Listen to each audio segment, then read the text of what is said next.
Sim, você sabe disso. Que às vezes você cria uma estrutura de vida que acaba sendo como um manto que lhe impede de sair. Sim, às vezes nós criamos. Outro dia eu estava conversando com uma menina que precisa muito mudar a estrutura da vida dela e ela não consegue sair daquilo que está sendo tão destrutivo na vida dela, que é o namoro. Ela já chegou à conclusão de que o namorado não é marido, que o namorado não faz bem, que ele não é um homem para ela, que ele não tem o menor respeito por ela, que ele oferece a ela o pior tratamento do mundo, mas trata muito mal. Agressor já, antes do casamento já é agressor. Ela tem consciência de tudo isso, mas ela não consegue reagir. É o manto. Porque o mendigo ele fica geralmente enrolado no manto. O manto, ele não é expressão de conforto.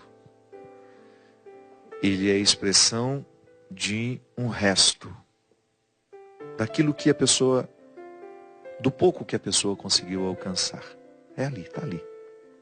Mal cheiroso, geralmente, né? Porque ninguém lava, ninguém cuida. E ele está enrolado nele. Nós criamos estruturas muito semelhantes na nossa vida. Não saudáveis, não cheirosas, não amorosas, não afetuosas. E a gente está ali. E eu me lembro que conversando com essa menina, ela me dizia do quanto que ela já tinha consciência de que ela precisava levantar-se, encontrar forças e romper aquele namoro. E o pior, gente, um namoro que já está se encaminhando para o casamento. E ela sem forças. E eu confesso que eu sou muito prático nessa hora, né? Eu tenho até medo, assim, do tanto que eu sou prático quando o assunto é relacionamento.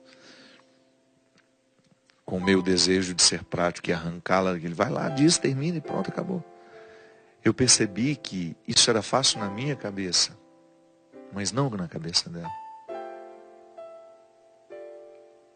Ela estava vivendo uma tragédia anunciada, porque ela não conseguia romper dentro dela com um sentimento que era destrutivo e que tinha provocado nela uma espécie de dependência. Sim, porque até do que é ruim a gente fica dependente. Olha o vício. Uma pessoa que usa cocaína, por exemplo, ela sabe que a cocaína destrói.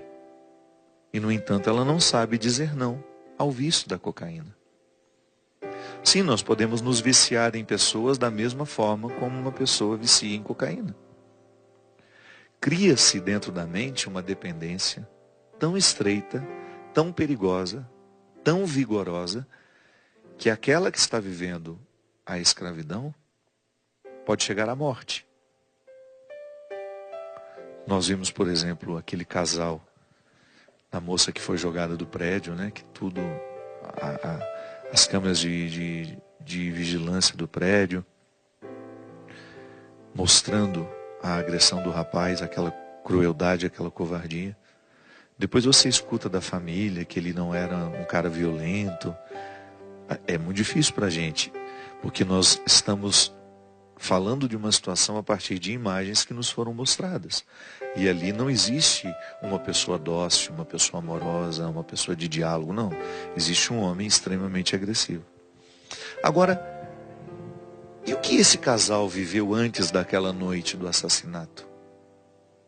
Como é que aquela relação estava? Será que pais, mães, irmãos, amigos tinham acesso aos sentimentos daquela moça, aos sentimentos daquele rapaz? Porque nós que somos criados no interior, e a história se passou em Guarapuava, né? Nós temos tanto acesso um ao outro. A gente é até chamado de fofoqueiro por causa disso, né? Mas no interior é assim, nas cidades grandes as pessoas ficam mais diluídas. Mas no interior não. No interior a gente sabe um pouco mais da vida um do outro. E sabe qual que é o grande problema? Quando nós percebemos que ali há uma escravidão, que ali há um sofrimento e a gente não faz um movimento de libertação. Porque a gente tem que interferir sim. Se a gente sabe que alguém está vivendo um processo de escravidão, é nossa obrigação chegar lá amorosamente, através de pessoas que possam ter acesso e oferecer ajuda. Da mesma forma como esses homens gritaram para Bartimeu, diferente dos primeiros que mandaram ficar quieto, os segundos dizem: coragem, levanta-te, o mestre te chama. Eu fui lá, na vida daquela menina que me deu acesso, ao me contar a sua história, eu fiz um pouco esse segundo papel. Coragem, levanta-te e vai resolver a sua vida. Não é justo que você esteja se encaminhando para um matrimônio, sabendo que você já identificou que este homem não te ama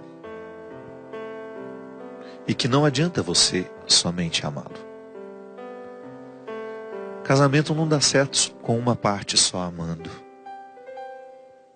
O casamento já é difícil dando certo com as duas partes se amando. Mas quando apenas uma ama, é fracasso. Já de cara. Então o manto, às vezes nós nos enrolamos nesse manto fétido da escravidão e achamos que ele é a única coisa que nós merecemos ter. Às vezes ele é o único aconchego que nós achamos merecer. Não, você merece muito mais. E basta você ter coragem de julgá-lo, de abrir mão dele, sofrer as consequências do abrir mão, porque até de quem nos faz mal a gente sente falta, viu? Eu dizia isso para ela: padre, mas eu não sei viver sem ele. Eu sei que não sabe viver sem ele. Mas a partir do momento que você tomar distância e viver o sofrimento da ruptura, você vai identificar que a melhor coisa da vida é viver sem ele. Você não sabe viver sem ele, você acha que vai sofrer muito, é porque você ainda está enrolada no manto do desconforto, que você acha que é a única coisa que você merece. Na hora que você abrir mão deste manto e deixá-lo cair, e começar a caminhar na direção daquele que lhe cura, porque Deus não nos deixa abandonados, minha gente, coloque isso na sua cabeça. Se você tomar uma decisão favorável a você, Deus não lhe abandona. Ele estará ao seu lado para lhe ajudar a vencer a dor de cada dia. Porque somente depois que a gente desobedece o grupo que nos manda calar, a gente obedece o grupo que nos manda caminhar, que a gente arranca o manto, é que a gente chega à cura da nossa cegueira. Aí sim, as escamas dos olhos caem como caíram as escamas dos olhos de Bartimeu.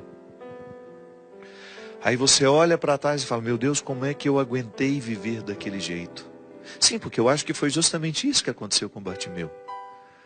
Depois de um tempo,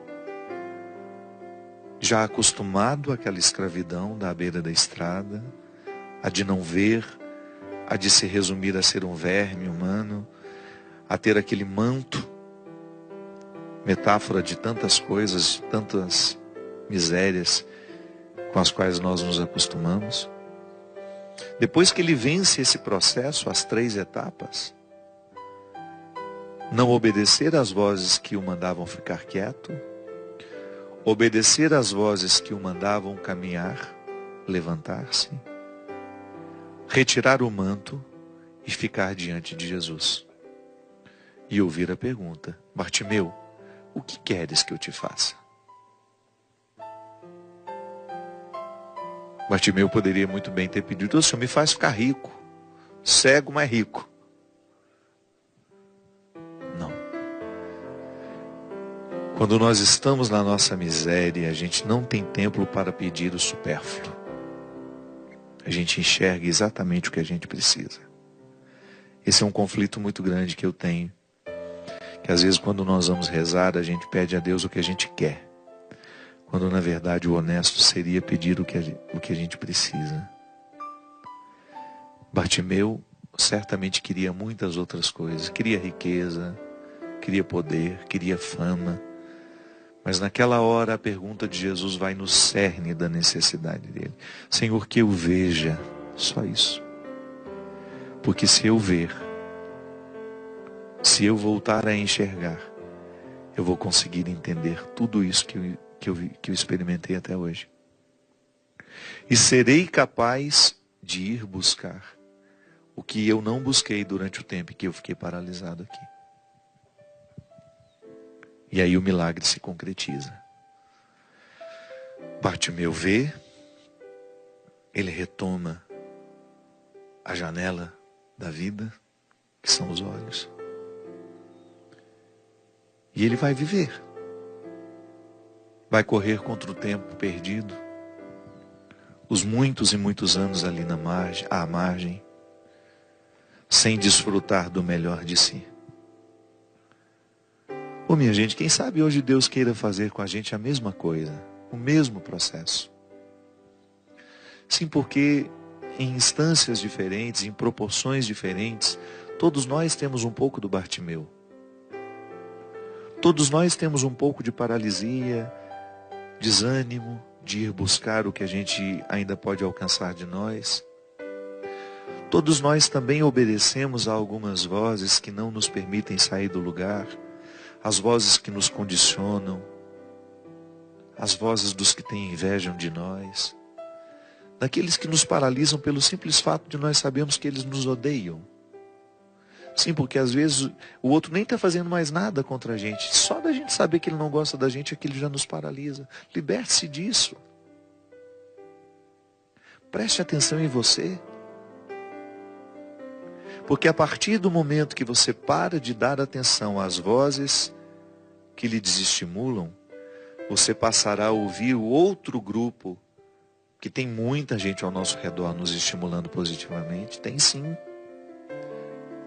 Um professor dentro da faculdade, um grupo, um aluno com quem você não tem tanta convivência, mas de repente você identifica que ele acredita em você. Passe a ouvir um pouco mais aqueles que lhe promovem. Busque influências através de livros. É importantíssimo. É importantíssimo a gente começar a ouvir vozes que nos fazem andar, que nos fazem ir além. Permita-se ser influenciado positivamente, porque é a única maneira que nós temos de fazer contraponto àqueles que nos desanimam. Se a gente para de ouvir os que nos desanimam, mas se a gente não começa a ouvir os que nos animam, pode ser que a gente ainda não vá, que a gente ainda não alcance. E depois de motivados por tudo isso que pode nos fazer ir além, tenha coragem de reconhecer os mantos das amarras, dos relacionamentos possessivos, das amizades nocivas, dos vícios. Sim, vícios são mantos que nos amarram, que retiram a nossa dignidade. A dependência da pornografia, da droga. Tantas coisas que no dia de hoje, que nesses tempos são fáceis, acessíveis, estão aqui no nosso celular. São situações perniciosas, que às vezes nos ajudam, que nos destroem, nos prejudicam, que nos impedem de ir à busca. E aí então ficar a sós com Jesus. Ouvir a pergunta dele: o que queres que eu te faça? Eu não sei o que você precisa que ele lhe faça. E talvez nem você saiba. Mas olhe bem nos olhos dele. Fique a sós com o Senhor. Crie essa intimidade com Deus. Eu não sei rezar, padre. Eu não sou beato, Eu também não sou, não. Apesar de ser padre, eu não sou nem um pouco beato. Mas eu tenho o hábito de olhar Deus nos olhos. Humanamente, busco diariamente identificar o que é que Ele hoje pode me oferecer, que eu preciso. Não que eu quero, que eu precise. Aí o milagre acontece. As escamas dos olhos caem e a gente volta a ver.